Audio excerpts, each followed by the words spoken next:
Assalamualaikum warahmatullahi wabarakatuh. Waalaikumsalam. Bapak Ibu guru yang saya hormati, dimanapun Anda berada, pada video kali ini saya akan menerapkan praktek coaching untuk supervisi. Nah, di sini perkenalkan dulu, nama saya Andi Saifuddin Farid, dan di sini saya didampingi oleh rekan saya Bu Faiza. Mari kita mulai sesi hari ini. Faiza, Selamat pagi Pak Andi. gimana kabarnya hari ini? Alhamdulillah baik Pak. Ya. Sebelumnya saya ingin mengucapkan terima kasih kepada Bu Faiza sudah mau meluangkan waktunya dengan saya di sini. Jadi gini Bu, di sini nanti saya akan mempraktekkan supervisi. Nanti istilahnya tidak untuk menilai atau mengevaluasi Bu Faiza. Jadi kita di sini nanti ngobrol-ngobrol santai lah. Jadi kita bahas-bahas, sharing, saling berbagi tentang mengajar, tentang pembelajaran yang akan dilakukan oleh Bu Faiza. Oh iya Pak, saya sangat senang sekali dengan kegiatan ini dan saya juga merasa senang dilibatkan dengan kegiatan ini. Jadi gini Bu, nanti kegiatan yang akan kita laksanakan dalam supervisi ini ada 3 tahap.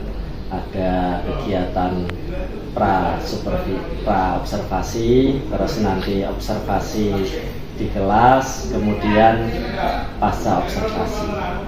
Nah terus, oh ya, kemarin katanya Bu Faiza kan baru saja lulus dari PPG, selesai pendidikan PPG.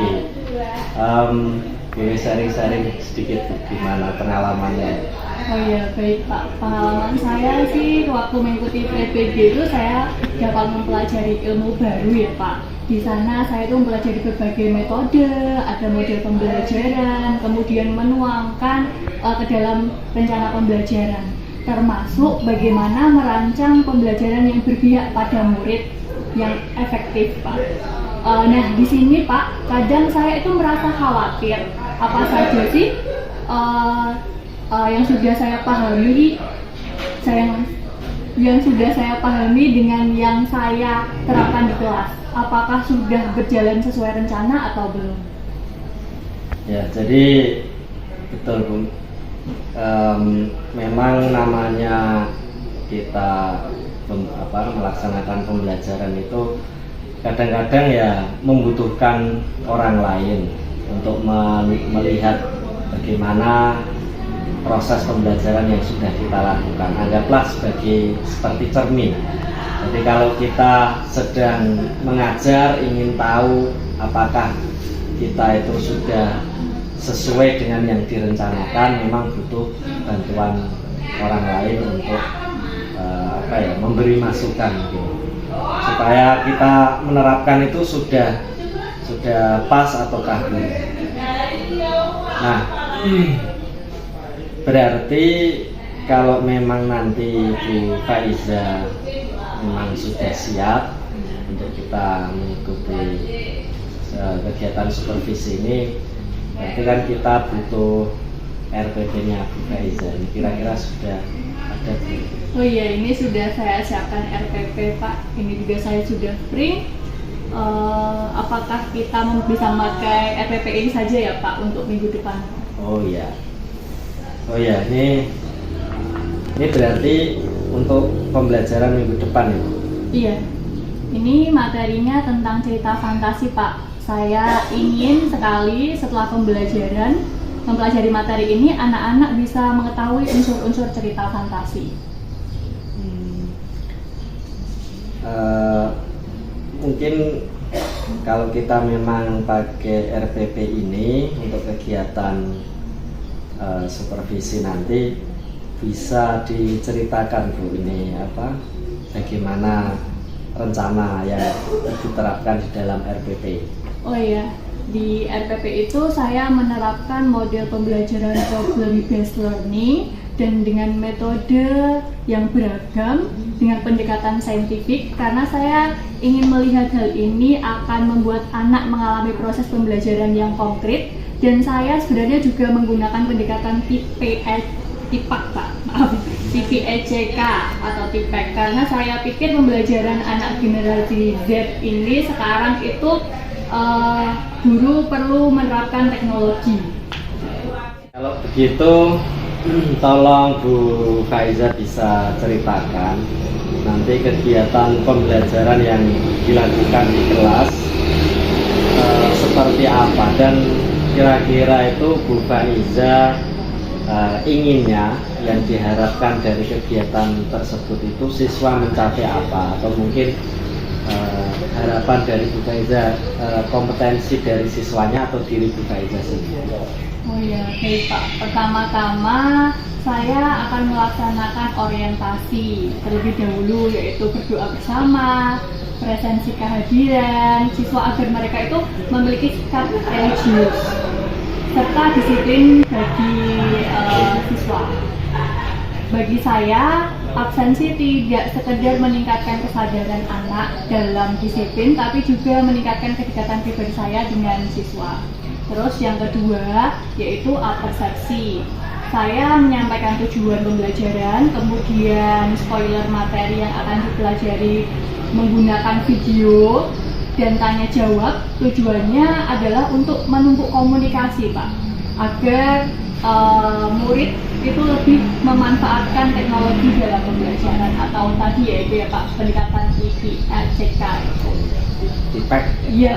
Kalau untuk kegiatan intinya itu seperti apa? Oh, untuk kegiatan inti itu saya akan meminta mereka mendalami materi terlebih dahulu melalui aplikasi WordWeb itu ada permainan gamenya seperti itu Pak. Kemudian kita tanya jawab. Kalau dirasa sudah cukup, baru saya meminta mereka berdiskusi kelompok tentang materi teks cerita fantasi. Hasilnya akan dituangkan di kertas buffalo atau kertas yang besar itu Pak, yang warna-warni itu, ya Manila, supaya menarik siswa untuk pembelajaran. Terus kemudian ditempel di dinding. Setelah itu para murid menilai pekerjaan temannya dengan berputar itu mengelilingi kelas itu Pak. Setelah kegiatan penutup atau yang terakhir itu kita menyimpulkan materi dan refleksi bersama anak-anak. Kira-kira seperti itu. Kemudian kalau saya amati yang Ibu ceritakan tadi itu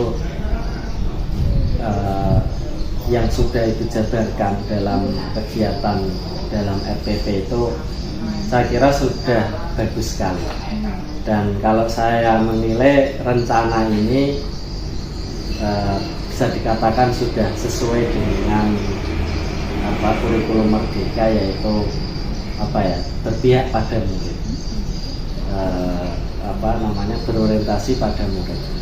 Nah, terus kalau saya lihat tadi di awal Bu Faiza kan ada perasaan khawatir tentang kegiatan pembelajaran yang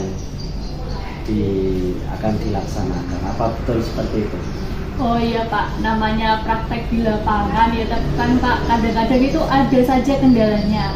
Misal ada beberapa anak yang cenderung pasif dan bahkan kurang memperhatikan, sehingga jam mengajar saya kadang-kadang tidak cukup untuk menangani kendala tersebut. Bagaimana ya Pak caranya biar mereka siap menerima pelajaran? Kalau dari pengalaman Bu Faiza sendiri, mungkin pas waktu jadi murid, waktu sekolah guru, atau mungkin selama Bu Faiza menjadi guru, dari pengalaman-pengalaman yang pernah dilakukan itu, kira-kira ada nggak misalnya gambaran yang ini bisa saya terapkan nanti untuk mengatasi tadi yang kekhawatiran kita? Coba saya ingat-ingat dulu ya Pak. Sepertinya ada sih Pak. Oh ya, saat saya ikut beberapa pelatihan daring dan juga melihat beberapa guru lain membuat kesepakatan kelas semacam itu, saat mengajar di kelas mungkin cara ini perlu saya coba terapkan juga ya Pak. Siapa tahu itu dapat berhasil. Iya. Saya setuju sekali karena memang kesepakatan kelas itu punya peranan penting. Saya kira akan sangat membantu nanti kalau ibu memulai kegiatan pembelajarannya itu dengan kesepakatan kelas. Nah, kalau adanya kesepakatan kelas itu, saya kira nanti bisa membuat murid jadi lebih fokus. Terus nanti mereka akan terarah sesuai dengan yang kita harapkan. Nah, kalau begitu, selain dari yang tentang kesiapan murid tadi, kira-kira apakah ada hal lain yang perlu ditanyakan atau dibahas? Sementara itu dulu Pak. Terus kalau memang sudah tidak ada lagi yang ditanyakan atau mungkin dikhawatirkan, kira-kira nanti kita kegiatan observasinya bisa dilaksanakan kapan? Bagaimana kalau minggu depan saja? Oh ya, minggu depan kayaknya memang pas Bu. Oh ya, terus berarti kalau minggu depan nanti kelasnya yang kelas berapa? Kelas 7C untuk harinya hari Selasa atau mungkin Jumat karena itu waktu jam pelajaran saya itu Pak. Oh ya, ini di jadwal berarti hari apa Bu? Hari Jumat atau hari apa ya? Selasa. Ini Jumat. Nanti hari Jumat saja Bu. Oh iya. Hari Jumat. Berarti kita nanti bisa ikut mendampingi Bu Faiza observasi di kelas. Oh ya, terus ini Bu, karena kita nanti observasi supaya nanti pembelajaran yang ibu lakukan kan harapannya bisa sesuai dengan yang direncanakan. Nah, maka dari itu saya ini membuat rubrik, tetapi rubrik ini bukan untuk nanti menilai Bu Faiza, tapi sebagai bahan belajar kita bersama, sebagai bahan nanti refleksi Bu Faiza sendiri. Oh, sudah sesuai ataukah belum kegiatan pembelajaran yang saya lakukan. Nah, kira-kira nanti ini kan belum saya buat, baru saya rancang sesuai dengan RPP dan tadi yang disampaikan Bu Faiza tentang permasalahan. Jadi nanti ada tentang kesepakatan kelas, terus ada tentang kesesuaian dengan RPP dengan kegiatan pembelajaran di kelas. Nah, ini bisa Bu Faiza lihat sendiri. Nah, kira-kira nanti seperti ini. Oh iya. Mungkin ada tambahan Bu? Ya. Tidak, cukup itu saja mungkin ya Pak. Terima kasih sebelumnya. Nah, berarti kita sudah sepakat minggu depan hari Jumat kelas 7C gitu ya Bu? Iya. Ya, jadi saya juga nanti akan bisa belajar dari kegiatan yang Ibu laksanakan nanti. Ya, saya jadi tidak sabar ini Bu nanti ikut observasi di kelasnya.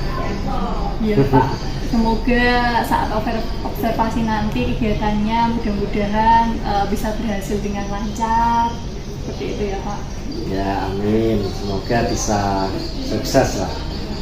Nah, kalau memang sudah kita sepakati, berarti saya cukupkan kegiatan observasi, kegiatan pra-observasi pada hari ini. Nanti kita ketemu lagi minggu depan. Bu Faiza bisa lagi lanjut aktivitas berikutnya ya. Ya, saya ucapkan sekali lagi terima kasih waktunya Ibu. Ya, sama-sama.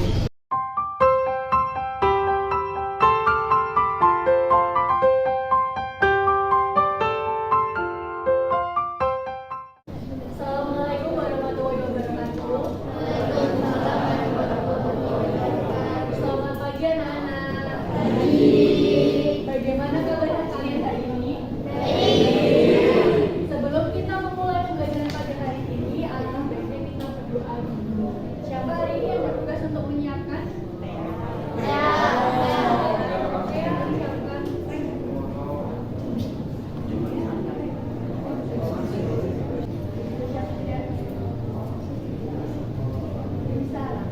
Selamat pagi, Bu. Selamat pagi.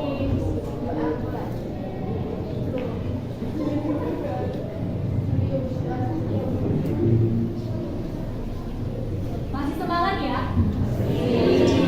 Sebelum kita mulai nih, Ibu mau presentasi dulu. Berangkat semua atau ada yang tidak berangkat hari ini? Ada siapa? Izin atau mana? Siapa yang tidak berangkat hari ini? Siapa? David kenapa? Oh, latihan membaca dispensasi. Lalu siapa lagi? Pedro sama Eli juga sama.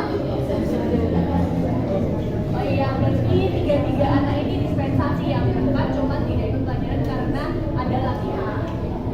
Nah, sedangkan kalian yang di sini masih semangat ya belajar bahasa Indonesia. Hari ini kita akan belajar mengenai cerita fantasi. Ya, materi ini tuh tidak sulit bagi kalian karena di kehidupan kalian itu pasti menemukan yang namanya cerita fantasi yang menghayal, sifatnya itu menghayal. Nah, dari ini Ibu akan menyampaikan kompetensi dasar dari yang akan kita pelajari hari ini. Yang pertama itu mengidentifikasi unsur-unsur teks narasi atau cerita fantasi yang dibaca dengan tujuan pembelajaran.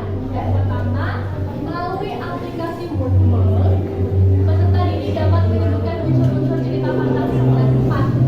Yang kedua, setelah membaca teks cerita fantasi, peserta didik atau kalian dapat mengidentifikasi unsur-unsur teks narasi dan bukti yang mendukung dari teks cerita fantasi yang dibaca.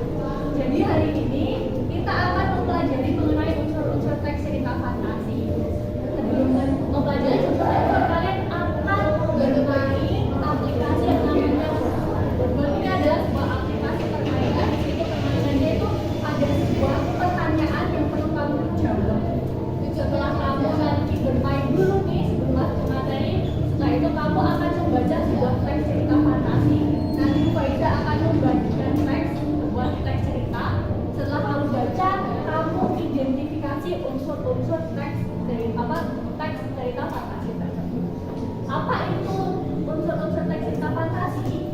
Nah, sebelum kita masuk ke unsur-unsurnya, kalian harus memahami apa itu cerita fantasi. Pernah baca cerita? Kebetulan hari ini kita belajar di perpustakaan. Di perpustakaan itu kalian menemukan banyak sekali yang namanya apa? Di perpustakaan itu banyak apa sih? Salah satunya yaitu buku cerita. Pernah baca buku cerita di perpustakaan? Siapa yang pernah coba angkat tangan kira-kira? Ya, banyak sekali. Nah, masih ingat buku cerita yang kamu baca itu judulnya apa? Ada yang masih ingat? Ya, Jason, apa jadi? Apa? Survivor Borneo. Dari judulnya saja ini saya buka itu lihat jenisnya atau sifatnya itu fiksi berupa khayalan, fantasi. Manusia suka nggak? Atau gimana? Bagaimana ceritanya? Ada fiksinya, ada manusia. Itu menceritakan tentang apa sih? Jangan kalau udah itu boleh tahu. Ceritanya gimana? Tiba-tiba semua makhluk hidup yang seragam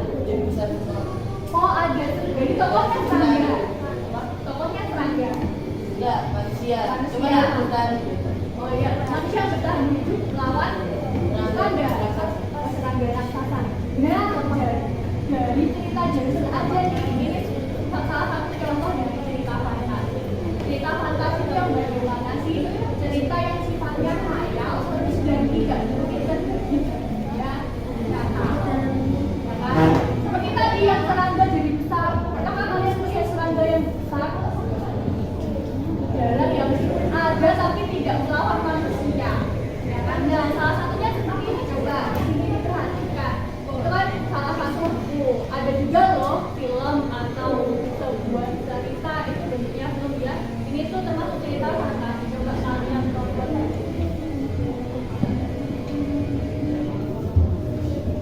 Pernah nonton? Pernah.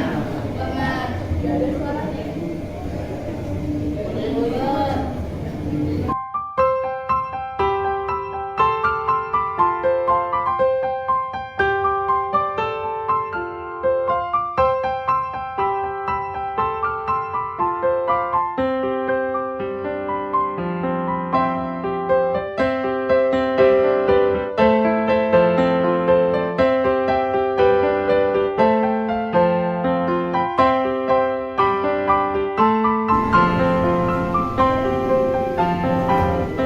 Nah, setelah kamu lihat, kira-kira kamu dapat melihat keajaiban, kemisteriusan, atau hal-hal yang tidak mungkin terjadi di dunia kalian. Coba kalian perhatikan ya, ada apa saja sih ini?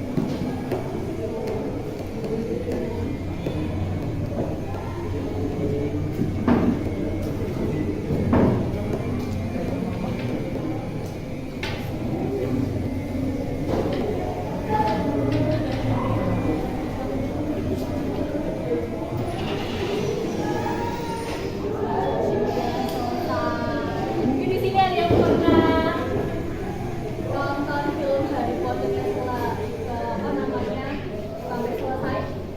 Ada nggak? Ada.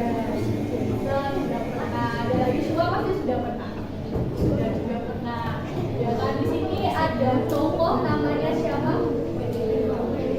Sudah Harry Potter. Tadi ada dua sahabat namanya siapa? Ada yang pernah nonton? Siapa? Lion sama Ron Weasley ya?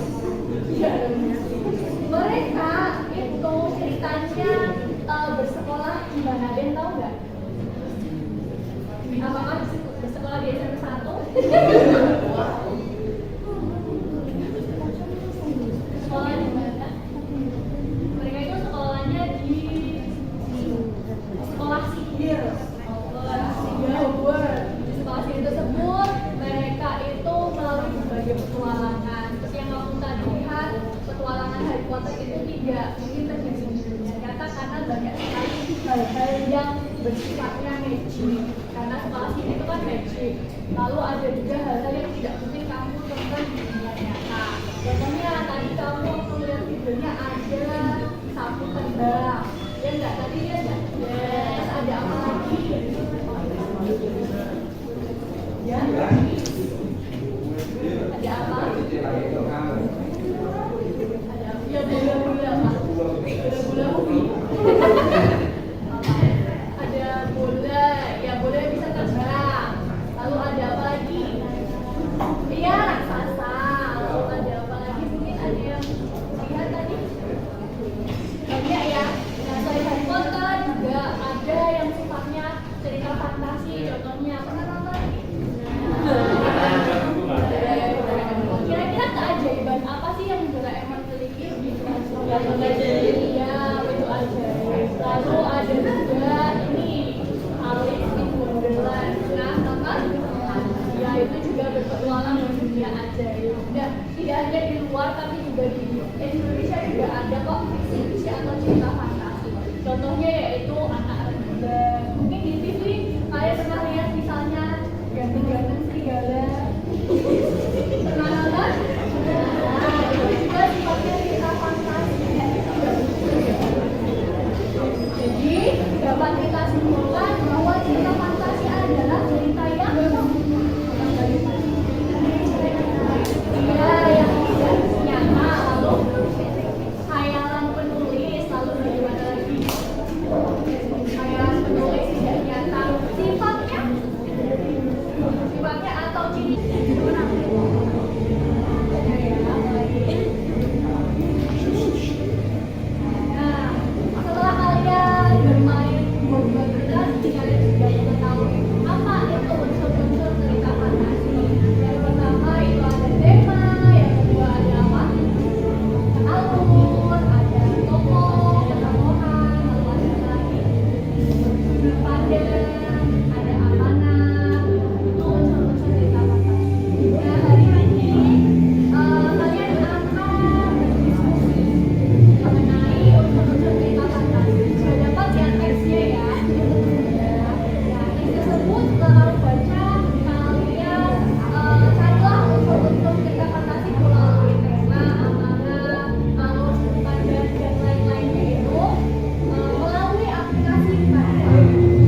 orang utama karena pada cerita ini menggunakan kata ganti aku atau saya. Dalam hal ini pengarang seakan-akan terlibat dalam cerita dan bertindak sebagai tokoh cerita. Berarti adalah orang pertama pelaku utama.